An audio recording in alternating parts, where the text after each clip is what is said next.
ጥር በኢትዮጵያ የፊልምና የቲያትር ጥበብ ውስጥ ስሟ በጉልህ ከሚጠቀሱ ወጣትና ተሰጥኦ ካላቸው ተዋናዮች መካከል አንዷ ናት።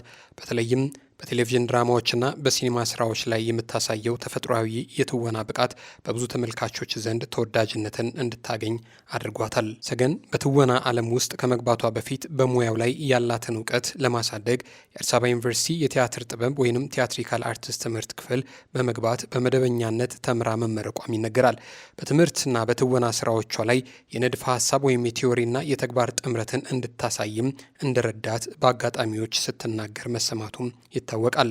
ሰገን በበርካታ የሀገር ውስጥ ፊልሞችና ተከታታይ የቴሌቪዥን ድራማዎች ላይ በዋና ዋና በምክትል ገጸ ባህሪያት ተሳትፋለች።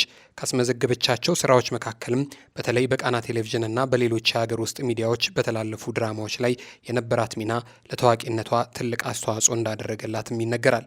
ገጸ ባህሪያትን በተፈጥሯዊና በተአማኒነት መንገድ በመላበስ ናቹራል አክቲንግ ትታወቃለች። የምትጫወታቸውን ገጸ ባህሪያት ስሜት ለተመልካች በቀላሉ የማስተላለፍ ከፍተኛ ብቃት አላት። በአጠቃላይ ሰገን ይፍጠር በኢትዮጵያ የፊልም ኢንዱስትሪ ውስጥ የራሷን አሻራ ያሳረፈች ወጣት ተዋናይት ነች። ታዲያም ከሰሞኑ ከእሷ ጋር ተያይዞ በማህበራዊ ሚዲያ የሚነሱ የሚወሩ ነገሮች እጅጉን አነጋጋሪ ሆነዋል። ታዲያ ከሰሞኑ ከአካላዊ ሁኔታዋ ጋር ተያይዞ መክሳቷን ያዩ ሰዎች ታማለች እያሉ በማህበራዊ ሚዲያ ላይ የሚያወሩባትን ነገር ተከትሎ እርሷም ዛሬ ወደ ማህበራዊ ሚዲያው ብቅ ብላ ይህ የሟርተኞች ሀሳብ ነው፣ የሟርተኞች ሀሳብ አልተሳካም፣ በሽታ አልያዘኝም፣ ፈልጌ ነው የከሳሁት ስትል መልስ ሰጥታለች። ሰላም የተወደዳችሁ የአዲስ ጊዜ ሚዲያ ቤተሰቦች እንዴት አላችሁ? የምትከታተሉት አዲስ ጊዜ ነው። በዛሬ መሰናዷችን ከአርቲስት ሰገን ይፍጠር ጋር ተያይዞ የተነሱ ጉዳዮችንና የእርሷን መልስ በተመለከተ ልናደርሳችሁ ወደን ነው። እስከ ፕሮግራማችን ፍጻሜ ድረስ አብራችሁን ቆዩ። ለአዲስ ጊዜ ሚዲያም አዲስ ከሆናችሁ ሰብስክራይብ በማድረግ ቤተሰብ አድርጉን። አብራችሁን ቆዩ። ጠዋት ከእንቅልፎ ሲነቁ ድንቅ የአዕዋፋት ዝማሬ የሚሰሙበትና ጤናማ አየር የተነፈሱ በሚኖሩበት አዲሱ ቤተ መንግስት ጫካ ፕሮጀክት አቅራቢያ አፓርትመንት ቤቶችን በልዩ አከፋፈል ለሽያጭ አቅርበናል። አንዴ ለምትከፍሉ ስቱዲዮ 2.7 ሚሊዮን ብር፣ ባለ 1 መኝታ 4.8 ሚሊዮን ብር፣ ባለ 2 መኝታ 7.3 ሚሊዮን ብር እንዲሁም ባለ 3 መኝታ 9.7 ሚሊዮን ብር ብቻ። በአንዴ መክፈል ለማትችሉ ሁለት የክፍያ አማራጮችን ይዘን ቀርበናል። የመጀመሪያው 20% ቅድመ ክፍያ በመክፈል ቀሪውን ያለ ወለድና ያለ ዋጋ ጭማሪ መክፈል ይችላሉ። ሁለተኛው 40% ቅድመ ክፍያ ከፍለው 60% ቤቱን ሲረከቡ መክፈል ይችላሉ። በተጨማሪም ለቢሮና ለንግድ የሚሆኑ የንግድ ሱቆችን ሳር ቤት፣ ቡልጋሪያና ፒያሳ ለሽያጭ አቅርበናል። ውጭ ሀገር ለምትኖሩ ደንበኞች ወኪል ሳያስፈልጎት ውሎን በዲኤችኤል ያሉበት ድረስ እንልካለን። ለበለጠ መረጃ በ0991 81 12 91 ሃሎ ይበሉን። ቴምር ፕሮፐርቲስ የህልሞ ማረፊያ።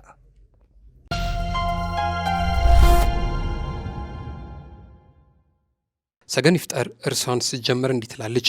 የሟርተኞች ሀሳብ አልተሳካም፣ በሽታ አልያዘኝም ስትል ርዕሷን ጀመረች።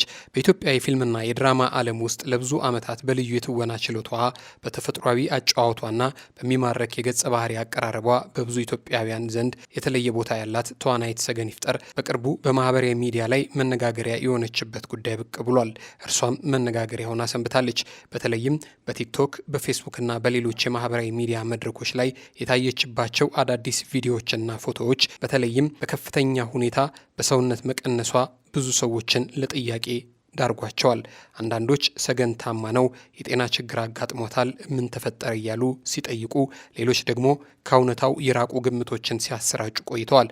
እንዲያውም አንዳንዶች ከባድ ህመም እንደያዛትና የጠፋቸውም ለዛ እንደሆነ እስከ መናገርም ደርሰዋል። ሰገን ይፍጠር ግን ይህንን ሁሉ ረጅም ጊዜ በዝምታ ቆይታለች። በመጨረሻ ግን ነገሩ ከአቅም በላይ ሲሆንና እየተስፋፋና ያልሆኑ ንግግሮች እየበዙ ሲመጡ የመጣውን ወሬ ለማቆም ወስና በራሷ አንደበትም እውነቱን ለህዝብ ገልጻለች። እንደ ሰገን ንግግር ነገሩን ፈልጌ ነው ያደረኩት፣ ፈልጌ ነው የከሳሁት ትላለች። ተዋናይት ሰውነቷ የቀነሰው በህመም ወይንም ደግሞ በሌላ የጤና ችግር ምክንያት ሳይሆን ራሷ በፈለገችው ግብ መሰረት እንደሆነም በግልጽ ቃላት ተናግራለች።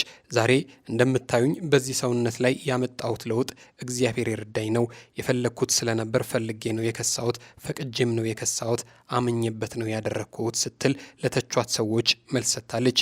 ሰገን እንደምትለው ከሆነ ይህ ለውጥ በአጭር ጊዜ የመጣ አይደለም። በብዙ ወራት የዘለቀ የአካል ብቃት ስልጠና፣ የምግብ ቁጥጥር፣ ትዕግስትና ቁርጠኝነት የተገኘ ውጤት እንደሆነ ትናገራለች። እርግጥ ነው ብዙዎች አካላዊ ውፍረታቸውን ይጠሉታል። ታዲያም ሸንቀጥ ቀጠን ብሎ መታየት ይፈልጋሉ። ያም ቢሆን ግን እንደዚህ ያሉ አካላዊ እንቅስቃሴዎችና ምግብ ማቋረጥ የመሳሰሉ ድርጊቶችን ግን ለመፈጸም ብዙዎች አይደፍሩም። ምንም አይነት በሽታ የለብኝም ስትል የተናገረችው ሰገን ይፍጠርም ያደረገችው ይህንን ነው። ብዙዎችን ያሳሰበው የጤና ጉዳይን በተመለከተም ሰገን ግልጽ ምላሽ ሰጥታለች። ምንም አይነት በሽታ አልያዘኝም። ዛሬ የምፈልገው ኪሎ ላይ ደርሻለሁ።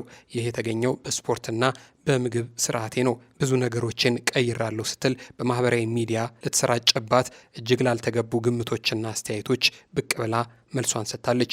ከሁሉም በላይ ደግሞ የሟርተኞች ሀሳብ አልተሳካም ስትል እርሷን የጀመረችበትንም ጉዳይ እንዲህ ነው ያለችው። ከሁሉም በላይ የብዙዎችን ትኩረት የሳበው የሰገን ንግግር ይህ ነው። እኔ በጣም ደህና ነኝ፣ እግዚአብሔር ይመስገን። ምንም አይነት በሽታ አልያዘኝም። የሟርተኞችም ሀሳብ አልተሳካላቸውም። ሟርት በእኔ ላይ አይሰራም። እንደሷ ገለጻ ከሆነ በህይወቷ ብዙ ፈተናዎችን አልፋ ስለዚህ አሉታዊ አስተያየቶች ተስፋ የምትቆርጥ ሰው እንዳይደለች ትናገራለች። የመጣችበትን ሄደችበትን ሁሉ እያስታወሰች ዛሬ በማህበራዊ ሚዲያ ላይ የሚነገረው ተራና ተርታ ነገር እንደሆነ ጭራሽ እንዲችም ብሎ ስሜቷንም ሞራሏንም እንደማይነካው ትናገራለች። የአእምሮ ሰላም ከሁሉ በላይም ነው ትላለች። ሰገን እንደምትለው በማህበራዊ ሚዲያ የሚመጡ ስድቦችና አሉታዊ ኮሜንቶች በሰው ላይ ከፍተኛ የስነ ልቦና ጫና ሊፈጥሩ ይችላሉ።